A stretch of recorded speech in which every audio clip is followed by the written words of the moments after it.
Guten Morgen. Sei schön leid, nicht wahr? Wo groot bist du? Wo groot ist uns Gott? Und ich will von diesem Gott, weil ich von diesem Morgen reden, den wir haben als uns himmlischer Vater. Wo ihr gemerkt habt an den Bulletin, ich habe mir den Thema gewählt, Gott hat uns alles jeschonken, was wir brucken, toomseelich woaren und fromm Läwen. Ich glaube, es ist gut, dass wir uns einmal forschen oder so Dinge aus das verhalten, besonders in der Zeit, wo wir beim Leben tun, dass wir gute Nachrichten noch mal hören, das haben wir schlechte Nachrichten hören tun. Und von daher mal ist wir von der guten Nachricht hören, was Petrus uns vertellen. So ich war in was forschen über 2. Petrus von der Samaris von reden und auch was von der Apostel Paulus auch von seine, wo er dort auch sagen, dass wir neidig das ist, dass wir uns bekannt werden, dass wir lernen dann von uns Herr Jesus Christus und von uns Gott. So Gott hat uns die Macht gegeben, uns alles zu geben, was wir brauchen. Wenn wir oftmals, glaube ich, dann denken wir uns, wo wir sind, werden wir uns auf unsere eine verloren tun, auf unsere eine Kraft verloren tun. Und wenn er aber gesagt hat, er hat uns alles geschenkt, alles, was wir brauchen, um ein frommes Leben zu leben. Ich glaube, einmal, wo dann bin ich sicher, als wenn wir verloren auf uns selbst, wir verloren uns auf unsere eine Kraft. Und dann wundern wir, wo dann ich das nicht kann tun, was ich zu tun habe. Er hat uns viel Segnungen versprochen und Kraft versprochen. So soll ich sagen, dass ich will von dieser Morgens was Versen aus 2. Petrus reden. Ich will von der ersten Verse anfangen, wo er sich bekannt macht, wer er ist. 2. Petrus 1, Vers 1 sagt, Simon Petrus, Jesus Christus, sein Apostel in deiner Schrift dessen Brief, nur die den selben Glauben gekriegt haben als wir. Der ist der Gerechtigkeit, der uns Gott in Herrn Jesus Christus geben wird. So, Petrus macht sich hier bekannt, er fängt an mit seinem ersten Namen. Er sagt Simon Petrus. Er hat sich hier bekommen mit zwei Namen, was er sich teilen wird. Simon Petrus. Weil Simon Petrus, das sind zwei verschiedene Namen. Jesus hat einen Namen gegeben, das wird Petrus. Den hat Jesus ihm gegeben. Aber Simon, das wird der Name, was vielleicht seine Eltern an gegeben haben. Aber Lothar in seinem Leben gibt Jesus einen neuen Namen, das wird Petrus. So hat er sich hier mit den beiden Namen bekannt machen am Anfang, Simon Petrus. Und dann sagt er auch noch, dass im Brief ist geschrieben, zu denen, die den selben Glauben haben, als sie sind. Und das ist zu uns, als Christen. Wir haben den selben Glauben, als was Petrus hat. Er lebt an den Herrn Jesus Christus. Und da wollen wir von der Samaris Meier von reden. Und so ich sagen, dass Jesus hat Petrus dessen Namen gegeben, Petrus. Wir lesen davon in Matthäus 16, Vers 13, ich wurde dort Versen übergrund von dort, wo Jesus am dessen Namen geben hat. Ich weiß nicht mehr, was das gleich hier ist, wo er am den Namen geben hat, aber hier, wo wir hier nannt, er am seinen Namen Petrus. Das sagt aus Jesus, Matthäus 16, Vers 13, sagt, aus Jesus in Caesarea Philippi angekommen wir, führt seine Jünger und seht, wer seien die Menschen, dort ich die Menschen sehen sie?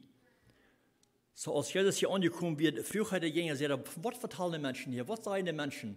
Das hielt sich vielleicht von den Menschen, die noch bekannt gewesen sind mit Arm, mit was er tut, wo er arbeitet und so weiter. So, früher seine Jünger, was sagen die Menschen, wer ich sie? Als er selbst nicht schwierig, von was vertellen die von mir, was sagen die von mir?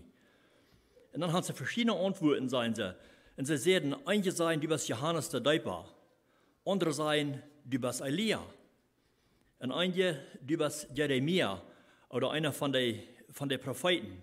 So von verschiedenen Menschen wurden die gesagt, was sie leben, was das Jesus wir. Und dann gibt er endlich eine besondere Frau, sagt er, und er seht an, wer sei jeder an der ich sie? Wer sei je? Wer sei je, dort ich sie?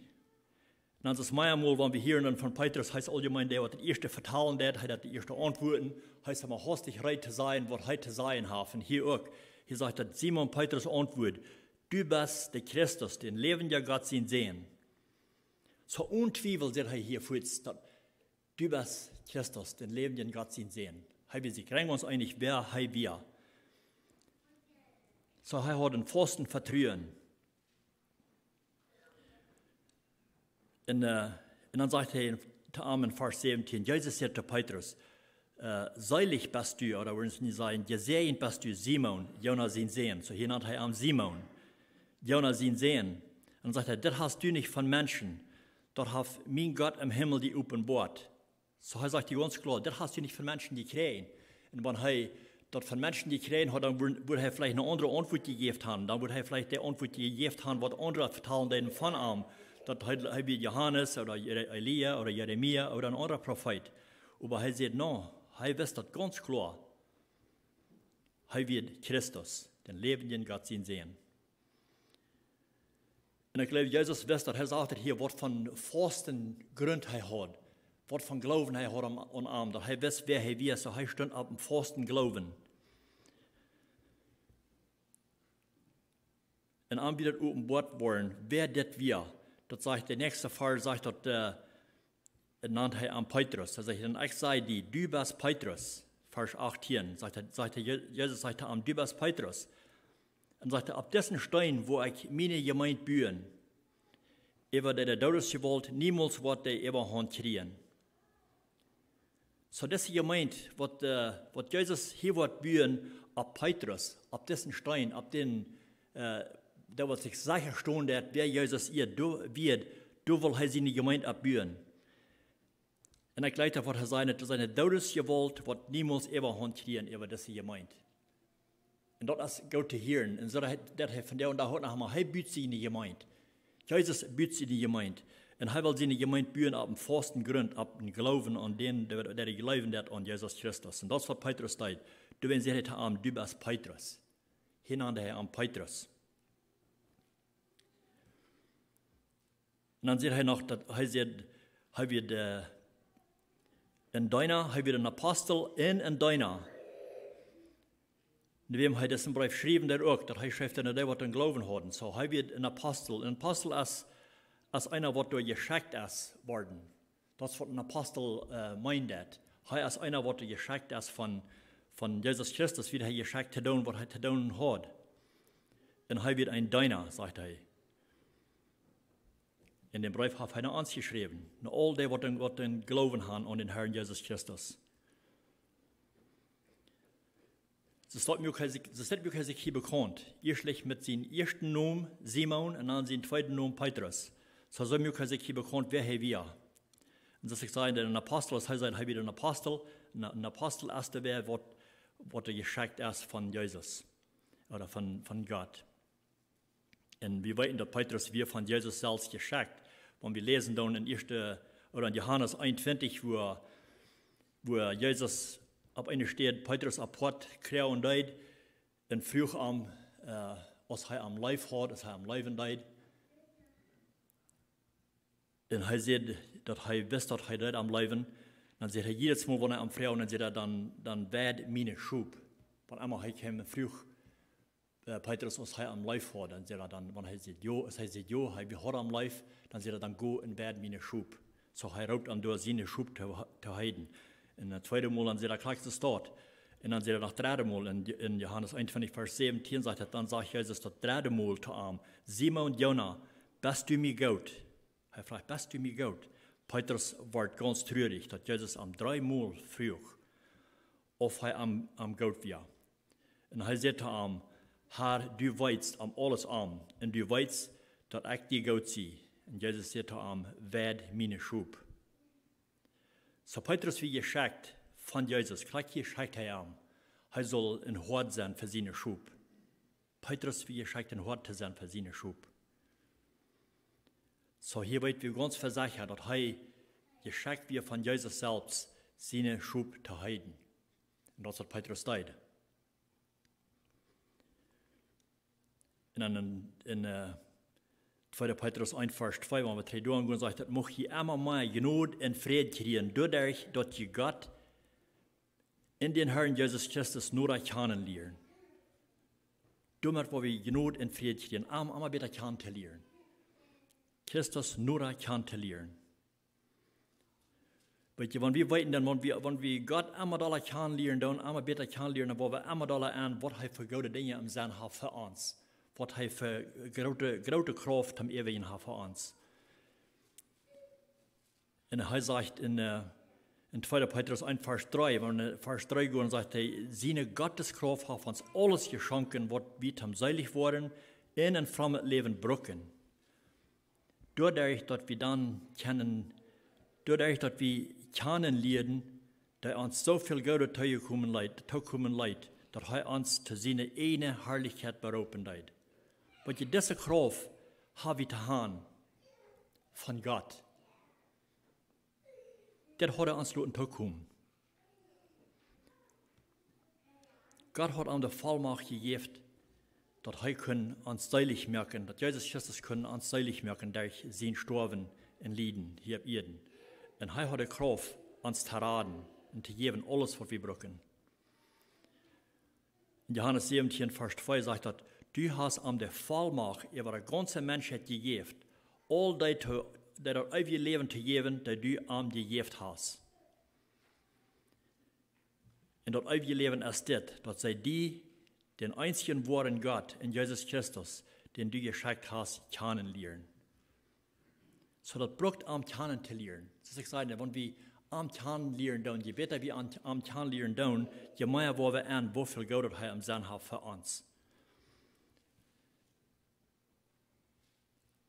Und er hat uns auch noch mehr Segnungen versprochen. Und das ist mehr Segnungen, was Petrus von geschrieben hat, was er uns versprochen hat. In Vers 4 sagt er, in derselbe Kraft, gleich die Kraft, wo die hier von geschrieben hat, sagt er, in derselbe Kraft hat er uns all die anderen reiche, wundervolle Segnungen versprochen, durch die wir von dort verkommenen Leben können loskommen. Wodurch wir durch die Leidenschaften in dieser Welt gebunden sind, in an Gott seine Natur Anteil haben können. So wir können Anteil haben an seine Natur. So er hat uns viele, viele wundervolle Segnungen versprochen, die wir haben, die wir dürfen haben, durch Arm. Und so ich sage, oftmals dann verloren wir uns vielleicht haben unsere eine Kraft, wenn wir können sein, was Petrus geschrieben hat, was die Bibel von geschrieben hat, was er uns für eine wunderschöne Kraft versprochen hat. Und er sagt in Vers 4, um das zu kriegen, bekleidet ihr Glauben mit guten Worten. Die müssen auch an Erkenntnis teilnehmen. Zuerst sagt er, wir sollen uns bekleiden mit guten Worten, das soll ein Zeichen sein, dass wir am Kern tun. Und er sagt, wir müssen an Erkenntnis teilnehmen. Wir müssen immer sehen und deuten, dass wir mehr lernen von ihm, dass wir von der Erkenntnis teilnehmen wollen. Dass wir teilnehmen an Erkenntnis. Und Paulus, der redet auch von, und der Brief zu den Glaubenden, was sie verlangen wird in seinem Gebet, wie dass sie auch wissen und teilnehmen in der Glauben, in der Erkenntnis von ihm. Und Epheser 1, Vers 15, und wieder, wo ich was Versen auch lesen, was Paulus geschrieben hat von Wissen und Teilnehmen. Er sagt in Epheser 1, Vers 15, von dann an, als ich von ihnen Glauben an den Herrn Jesus hielt, in von wo je alle Heilige Gott sind, hier nicht ab, für ihn zu beten und für ihn zu danken und für ihn zu beten. Dass der Gott von unserem Herrn Jesus Christus, der herrliche Vater, ihn mocht den Geist von Weisheit und Einsicht schenken, am besser kennenzulernen. So das ist, was Paulus in Gebet auch wieder. Er dankt Gott für ihn und auch er betet für ihn, dass sie immer wissen und teilnehmen. Dass der anderen besser kennenlernen. So dass es nötig Gott immer besser kennenzulernen. Wer er wirklich ist, was er tut für uns in uns Leben. Und das, was Petrus ihn verlangen wir, und hier Paulus gleich so. Er betet sogar für die Menschen, für die Glaubenden, dass die wissen und teilnehmen, um besser kennenzulernen. Und dann sagt er in Vers 18, mocht ihr die Ansicht geben, im Hort zu vernehmen, wo groß die Hoffnung ist, die er für ihr reithaft. Und wo groß und herrlich das aufgeht ist, dass alle Heilige in Christus gekriegt haben. So er sagt hier sogar, die zum Glauben gekommen sind, die haben sogar ein Aufgeht gekriegt. Und er will haben, sie sollen dort lernen, was das wirklich ist. Dass die Heilige ein Aufgeht gekriegt haben. Das ist all passiert, wenn sie ihn angenommen haben. Das ist nicht, was in der Zukunft, was noch was kommt. Er sagt, das Aufgeht habe ich dann nie all, was wir gekriegt haben. Und dann Vers 19 sagt er, dass die begreifen können, was für eine Recke, was für was für eine riesige Kraft Gott in uns wirken lässt, die wir an ihm glauben. So der wird zum Glauben gekommen sind. Er sagte, du hast eine riesige Kraft, lassen werden arbeiten. So die Kraft, die haben wir in uns, wir glauben ja, die wir an ihm glauben. Weil du hast eine Kraft in uns, was viel größer ist, als wir uns können verstellen, mit uns nicht Verstand. Und das, was wir haben, wir sollen kennenlernen, was die Kraft wirklich ist, was in uns haft. Die kennenlernen, die Kraft. In Epheser, das 3. Kapitel, Vers 19, sagt Paulus, ist das, die sollen kennenlernen, wo Gott Christus ist, und das geht viel wieder, als wir abfoten oder verstehen können, sodass die vollends und ganz haben möchten, was Gott für ihn hat. So er will das wieder wirklich sagen, ganz begreifen, was er für uns hat. Die große Macht, die am Ewigen ist für uns. Und ich glaube, das ist auch, was Petrus von reden, was er meint, dass wir sollen in der Weisheit abnehmen, dass wir sollen bekannt werden. Wir sollen wachsen in unserer Weisheit von ihm. Er sagt in 2. Petrus 3. Kapitel, Vers 18, sagt Petrus, ist das, überwachst in Gnade, in Anerkenntnis an unseren Herrn, Heiland Jesus Christus. Er soll der ihr in aller Ewigkeit haben. Amen. In einem 301. Kapitel, 2. Petrus sagt er, und dann muss ihr auch lernen, uns selbst zu beherrschen. So er sagt, das ist das, was wir machen lernen. Wir müssen uns lernen, selbst zu beherrschen. Wodurch sie standhaft waren, und standhaft sein, muss mit Gottes Furcht verbunden sein. So erstlich selbst beherrschen, Self-Control haben, und dann standhaft sein, wo dort mit Gottes Furcht verbunden sein. Das passt taub, das ist hier taub.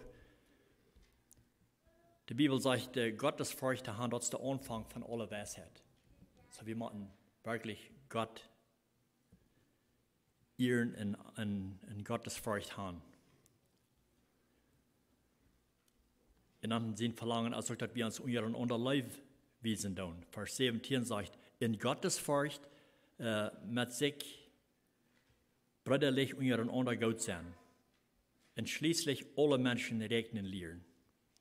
Ich hatte in meiner Ferien Andacht von wo wir uns unseren Unter verholen sollen, und ein wird von dort, wo wir sollen uns unseren Unter leben. Und hier war der Petrus auch von, dass wir sollen, dass Gottes Furcht ist verbunden mit uns brüderlich unseren Untergut sein, uns leben, einer den anderen. Und schließlich alle Menschen rechnen lernen. Das ist auch eines, was wir uns machen lernen, dass wir alle Menschen viel rechnen tun.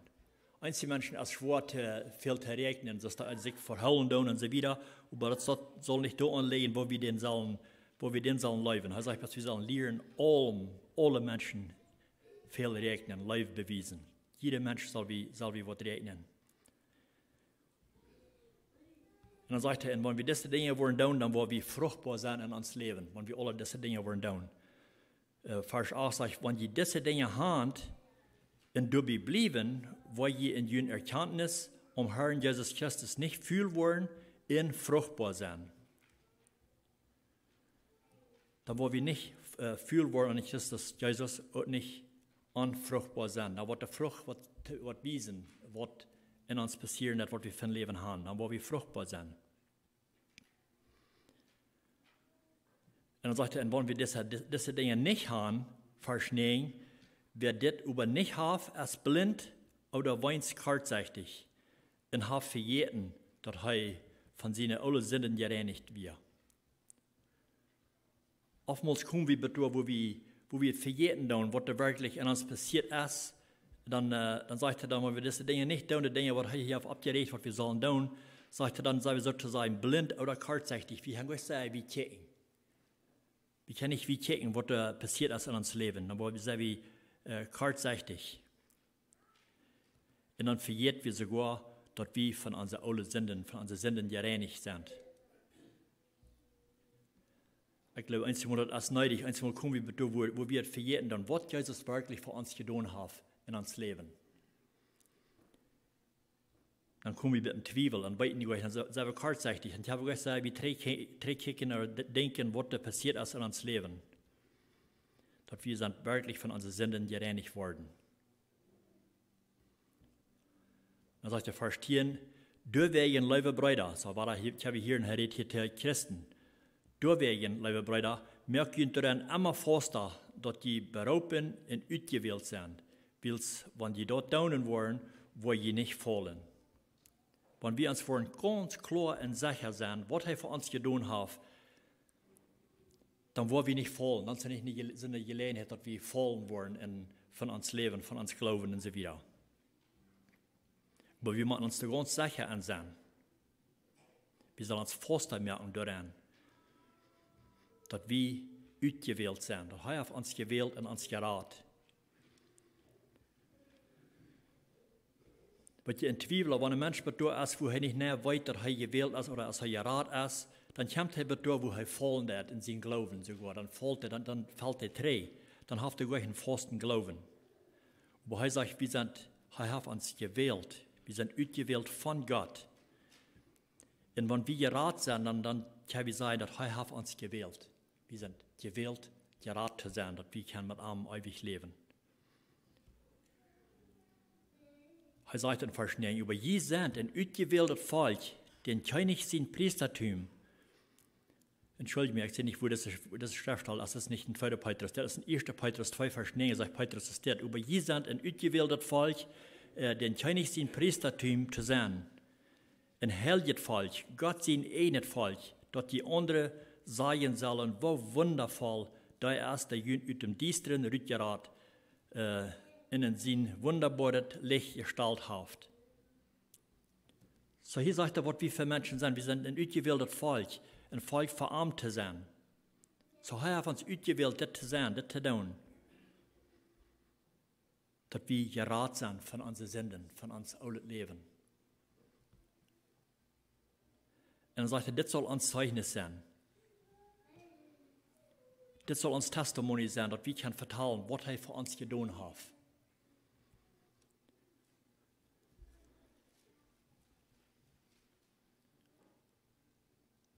Was hast du für ein Testimony? Hast du ein Zeugnis, dass Gott dir geraten hat von den alten Leben? Kannst du Menschen vertellen, dass das passiert wirklich zu mir?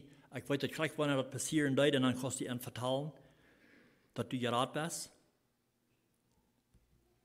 Dass du von dem Dienstren rückgeraten bist und bist in Wort Licht gekommen. Wusst du wie? Ich glaube, oftmals dann vergeht wir uns Zeugnis mitzuteilen zu Menschen, oder wir tun das nicht. Da wollen Menschen nicht wirklich antworten von der Gotteskraft aus, was er in uns schaffen wird. In Mitteilen, in Zeugnis, als sei Verschlagsung. In Psalm 107 sagt es dort, Dank dem Herrn, weil er als freundlich in seine Treuheit gelebt wird, ewig bleiben. Das heißt, so sollen den Herrn seine Gerade, dort gerad sein, sollen seine Gerade sein, er ist aus den Feind seine Hein gerad, der Jünd hat seine Feind, der aus den Feind seine Hein gerad hat. So eine Menschen, die aus den Feind seine Hein gerad sind, die soll das gut vertalen, soll das mitteilen. Wir lesen viel Stellen in der Bibel, wo wir lesen dann von so einer, was sind geraten worden von den Feind seiner Macht. Ich dachte an eine Stelle, wo Jesus über das Meer, das galiläische Meer oder Lake fahren dort, während Jesus auch seine Jünger kamen, dann eine Stelle, wo sie einen Mann begegnen, der besessen wird von den Feind. In Lukas 8 haben wir die Geschichte, ich wollte die Geschichte nicht ganz lesen, aber da wird ein Mann, der besessen wird von den Feind. Er hat viel bei sich erst an sich. Das sagt in Lukas Kapitel 8, Vers 26, dann fuhren sie eben nur Gadarener, die Gegend, in der andere Seite von Galiläa, sagt er, und es sei ab das Land abkam, stehe als sei ab dem Land abstehe, bejehen am ein Mann von der Stadt, der lang bei sich erst gehört hat. Er hat keine Kleider an und lebt dort nicht in Haus, aber bleibt in Gräber. So das Mensch, der wohnt nicht mal im Haus, Hij hield zich man Gräber ab und wird von den beiden Feinden besehen, hat nicht Kleider an oder was. So hij wird besehen von den beiden Feinden und da hielt er sich ab. Und wir weiten die Geschichte wieder, Jesus der heilt arm, hij jucht den beiden Gäste, der beiden Gäste wird arm rüt und jucht in der Schwein nennen, der Schwein der Juden über Kranken versauten. Und als das Mensch geheilt wir worden, gerat wir worden von das beiden Gäste, dann hat er ein Verlangen, mit Jesus taub zu bleiben. Er wollte mit Jesus taub bleiben. Wenn wir übergehen mit Vers 38, sagt der Dämon, mit dem der beiden Gäste rütgefahren werden, sprach hat Jesus, auf er bei arm bleiben können. Und guck mal, was Jesus da am sagen wird. Aber Jesus schickt dann wach und sagt, geh nach Haus und vertel da, was für große Dinge Gott für die getan hat. So, das ist, was Jesus ihnen verlangen wird, dass er soll trägen und vertellen, was für große Dinge passiert werden in seinem Leben. Er soll ein Zeugnis vertellen, er soll ein Testimony mitteilen zu anderen Menschen, was da passiert wird. Willst du Menschen wissen, dass das Mensch, der hält sich bei den Gräber ab, und der wird von beiden Feinden besehen, von beiden Gästen besehen. Aber nu hat Jesus am gehalten, er sagt, er soll Tränen Haus gehen und er soll vertellen, was da passiert wird. Und er sagt, und er ging durch die ganze Stadt und vertelt, was Jesus für große Dinge für ihn getan hat. So er hat ein Testimony mitzuteilen. Gott hat sich dessen gewählt, am Frieden zu machen, von dieser beiden Gäste, wo er gebunden wird. Er wird unter den Feind seine Macht, aber Jesus mögt am Frieden. Jesus sagt, geh in Haus und vertel dein Testimony, vertel dein Zeugnis zu allen Menschen. Und wenn Jesus dort, wenn die gerat sind, dann hat er sich auch gewählt, frei zu sein. Frei gesagt von ihrem Leben, von ihrem alten Leben. Und sein Verlangen ist auch, dass wir vertellen, dann wir sollen auch rumgehen, gehen vertellen, was er für uns getan hat, was er in uns Leben getan hat. Und in 2. Petrus, das 1. Kapitel, Vers 10, sagt er, deswegen, liebe Brüder, merkt ihr dann immer faster, dass die berauben und ausgewählt sind. Soll uns sicher mehr und dann wieder weiten tun, dass wir ausgewählt sind. Sag ich, wenn die dort tun wollen, wo die nicht fallen. So, wenn wir das wollen tun, uns sicher mehr und uns immer weiter denken zu halten, ich bin gerat, ich bin rückgerat von meinem alten Leben, dann wollen wir uns sicher sein, dann wollen wir nicht fallen.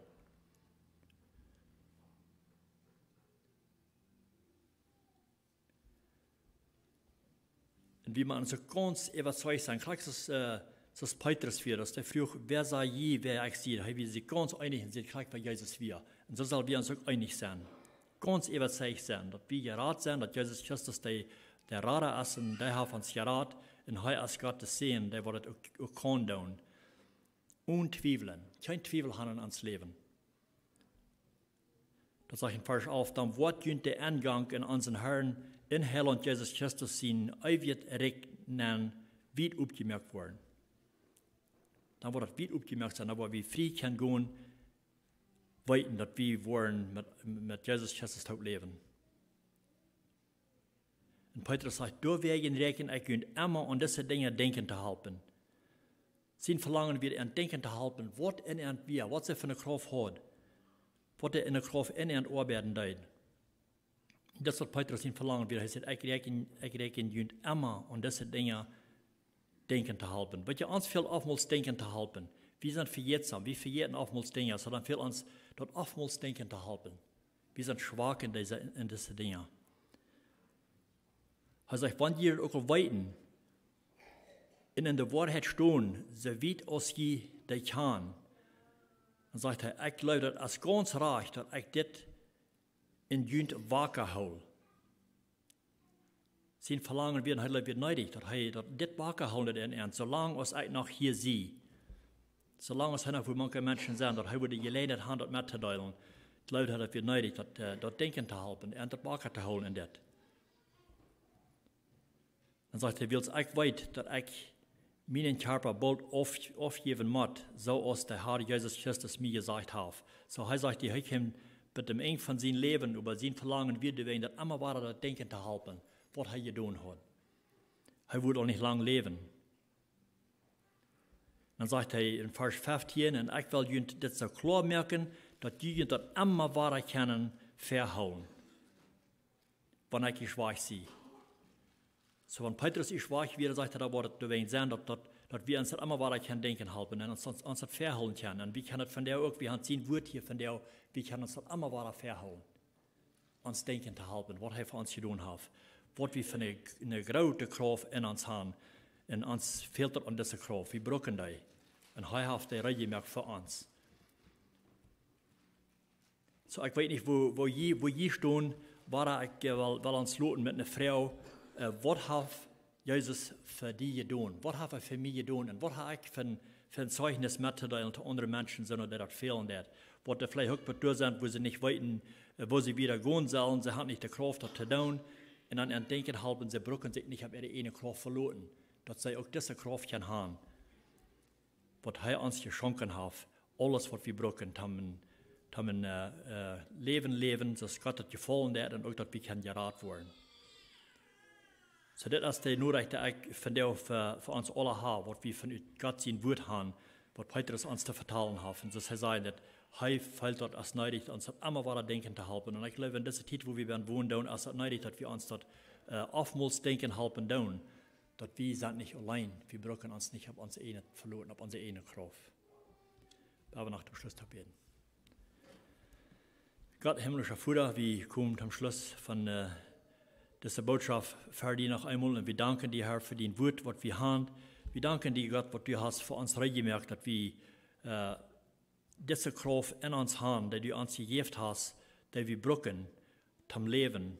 Wir uns selbst, wir können das nicht tun, wir fallen dann oftmals über, wenn wir können sein, was du für eine Kraft hast für uns, gemerkt, dass diese Gotteskraft in uns arbeiten, dass wir das wirklich weiten können.